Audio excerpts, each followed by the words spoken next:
100 days of customer psychology day 1. ആളുകൾ ഒരിക്കലും products അല്ല വാങ്ങുന്നത്, പകരം സൊല്യൂഷൻസ് ആണ് വാങ്ങുന്നത്. നമ്മൾ വിൽക്കാൻ ഉദ്ദേശിക്കുന്ന പ്രൊഡക്റ്റിന് ഒരു പ്രോബ്ലത്തെ സോൾവ് ചെയ്യാനുണ്ടാവും. ആ പ്രോബ്ലം ഏറ്റവും ബെറ്റർ ആയിട്ട് സോൾവ് ചെയ്യാൻ പറ്റിക്കഴിഞ്ഞാൽ അതിൻ്റെ ഓഡിയൻസുമായിട്ട് ബെറ്റർ ആയിട്ട് കണക്ട് ചെയ്യാൻ പറ്റും. ഇപ്പോൾ 10 രൂപ വില വരുന്ന ചായ, സെയിം ചായ ഒരു മൗണ്ടൈൻ്റെ മുകളിൽ ആളുകൾ ഹൈക്ക് ചെയ്ത് വരുന്ന സമയത്ത് ആ ഒരു സിനാരിയോയിൽ, ആ ഒരു ഡിഫറൻറ്റ്, ആ ഒരു ആംബിയൻസിൽ, ആ ഒരു നേച്ചർ ബ്യൂട്ടിയിൽ ഒരു റിവാർഡ് എന്നുള്ള നിലയ്ക്ക് ഒരു ചൂട് ചായ കുടിക്കുക എന്നുള്ള സിനാരിയോയിൽ ഒരു ഡിഫറെൻറ്റ് വാല്യൂ അതിന് ക്രിയേറ്റ് ചെയ്യപ്പെടുന്നുണ്ട്.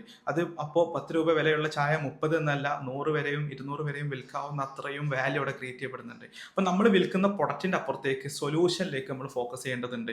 ഇപ്പോൾ സെയിം ചായക്ക് അപ്പുറത്തേക്ക് ഒരു ആംബിയൻസ് ക്രിയേറ്റ് ചെയ്യുകയും ആളുകൾക്ക് ഒരുപാട് നേരം സംസാരിക്കുന്ന ഒരു ആംബിയൻസ് ക്രിയേറ്റ് ചെയ്യുന്ന സമയത്ത് അവിടെ ചായ എന്ന പ്രൊഡക്റ്റ് അല്ല, അവിടെ സോൾവ് ചെയ്യുന്ന സിനാരിയോ മാറുന്നുണ്ട്, അവിടെ ബ്ലെൻഡ് ചെയ്യുന്ന കാര്യങ്ങൾ മാറുന്നുണ്ട്, നമ്മൾ എങ്ങനെ പ്രസന്റ് ചെയ്യണോ എന്നതിനനുസരിച്ചും സൊല്യൂഷൻ മാറുന്നുണ്ട്. അപ്പോൾ ഫോക്കസ് ഓൺ സൊല്യൂഷൻസ്. അപ്പോൾ നമുക്ക് വീണ്ടും കാണാം കസ്റ്റമർ സൈക്കോളജി ഡേ 2 യിലൂടെ.